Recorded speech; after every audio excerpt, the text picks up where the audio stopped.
Hello, it's Philip Taylor speaking from Richmond Green Chambers in London. Today I'm looking at a book which has come to us from Jordan Publishing. It's an excellent book. It's Family Law. It's the imprint of Jordan Publishing. It's called, funny title actually, but it's a really first-class book. Family Law Case Library Children is the title of the book. It's in a third edition and it's been edited by Charles Prest and His Honour Judge Stephen Wildeblood, Queen's Counsel. And as I say, it's available also as an e-book, and I think it's a very important book for anybody who's involved in this particular area of law. I've certainly used it myself in recent cases, and Elizabeth and I talked about the book, and we've given it the title, An Indispensable Work of Reference for Practitioners in Children Law, and it's actually about cases, fundamentally. But let's have a look at the book first of all. It's a heavy book, and it's actually got at the back, it's got a CD, which I'll show you right at the back there. That's the front of the book. First of all, let's do that. Then you've got the spine, then you've got the back of the book. It's a heavy book, even though it's a paperback. Then you've got on the inside, you've got the CD. Then you've got the actual index. Now the index is listed by letters and then numbers. So for instance, human rights B1, because the book is split into actual letters first of all, and then page numbers after that. So that's how you actually find things. We'll have a look at that in a moment. Let me go to the front of the book first. There it is there. You can see that's the first page, front page. Forward to the first edition. And this, of course, is the third edition.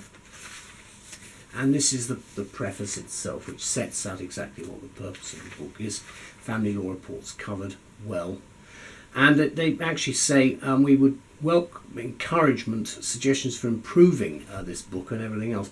Well, can I just say at the moment, I haven't got any additional comments to make, except to say it's a first-class book and I found it extremely helpful.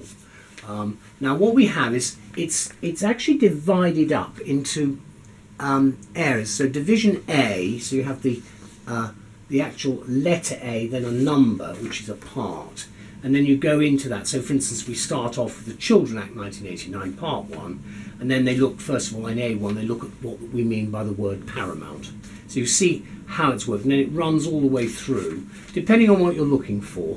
For instance, if I was doing a case on adoption, there's a section, and we're just going to run through this. You can see the various divisions there. For instance, there H, and then miscellaneous right at the back there. But if you're looking at a particular area, for instance, which was dealing with a particular matter, which is adoption, that's Division E, for instance, there. Now, we then get to the huge number of cases which are referred to, and then after that, statutes, of course. Then after that, we've got the SIs, inevitably, and then a useful little list of abbreviations, always helpful, because with every part of the work we do, there are a lot of abbreviations to be looked at. And then key dates, which are given there. And then you've got the actual division, Children's Act Part 1 and so forth. Then you can see, this is the contents section for each of the divisions. This is Division A, and it then looks specifically at words. And for instance, it's got read G, children. What do we mean by the word paramount from the legislation? So you see how it runs through. And then running through it's about abduction. Again, you can see the structure all the way through there. And you've got all of the main cases you want are listed. And that, in essence, is it. The book runs to over 1,000 pages, well over 1,100 in fact in total. It's a heavy book. It hasn't fallen apart so far when I've been using it, but I've found it helpful. And as I say, there is a CD to go with it, so that will also assist. Now, what do we say about the book? Well, we say this. Few aspects of family law are as sensitive or as complex as cases involving children. Practitioners in children law will therefore welcome the new third edition of this well-known and well-regarded work of reference, on which so many family lawyers have come to depend.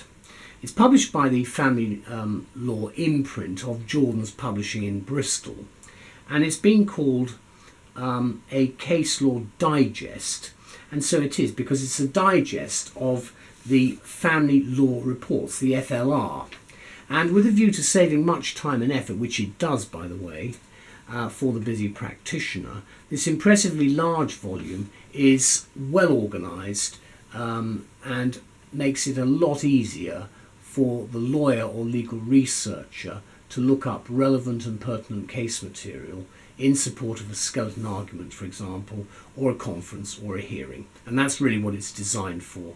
I think it is quite helpful for the skeleton, because you can add the section that may be relevant to the back of your skeleton, and that will at least put the court in the right direction as to what you wish to put forward in your submissions. So you've got some idea. I'm talking more about appeals than anything else, but I mean that will give you some idea of where one is going with this particular book. Taking account then, as it does, of all Family Law Report cases up to the end of 2014, this brand new edition is completely up to date. As the editors point out, it sets out only the key extracts from the key judgments, those that are most often applied, of course, by the courts in England and Wales. And so if you're approaching this book for the first time, you'd be well advised to have a quick read of the preface, followed by a perusal of the detailed table of contents, which indicates the logical structure of the book. And I've tried to show you how it's structured. Let me explain a bit about that. Like the Family Law Case Law Library Children, the contents have been arranged thematically in 9 divisions, which constitute categories from A to I. Divisions A to D encompass the Children Act, 1989. Divisions E, F and G deal respectively with adoption, abduction and case management, while the final 2 divisions cover judgment, costs and appeals and miscellaneous issues. And you'll also find the index at the back helpful in steering you in the right direction toward the commentary you're looking for, including, interestingly, the meaning of family life and private life, which of course is always of great importance. And as you would expect from a reference book of this magnitude and authority, there are over 50 pages containing tables of cases, statutes, statutory instruments, plus a handy list of abbreviations and key dates. And as I've said, there is the CD-ROM as well, right at the back, attaching the inside back cover. Very easy to use. It contains all the extracts in the book, which you can then copy and paste as necessary into whatever documents you need to print out if you're going to attach it, say, to a skeleton argument. So let me conclude by saying any practitioner specialising in children law or wishing to find this book indispensable will actually find it also both an authoritative work of reference and actually an enlightening read, because it may well assist you with the particular problem you've got. It's something that the lay client can read as well, because some of them are pretty switched on with the case law and they know how far they can normally go. So I do think it's something that they should be aware of. And the publication date is cited at June 2015. I'm recording this at the beginning of 2016, but it's an excellent book. There it is there. It goes very much to the heart of the sort of work that we need at the bar and for the court. Well, there's the front, side and then the back. You can see again it's an e-book as well, of course, there, but you do have the CD, which is helpful, which is at the back, and just opening it in the middle, jurisdiction. This is on abduction. You see how it's structured. So what you've got right at the beginning for each of the divisions is you have a contents section, then you go into the various parts. In this case, you're dealing with the Hague Convention, of course, on abduction.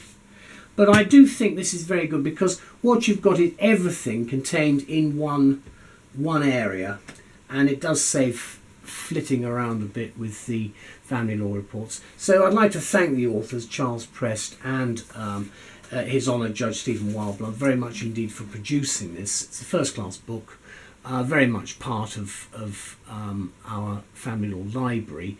And I'd like to thank Jordan again, because without us having this material, it would make life so much more difficult. And thank you to all concerned for the amount of work you've done to make our lives as practitioners a bit better. I think that goes for the judges as well. Thank you. Bye-bye.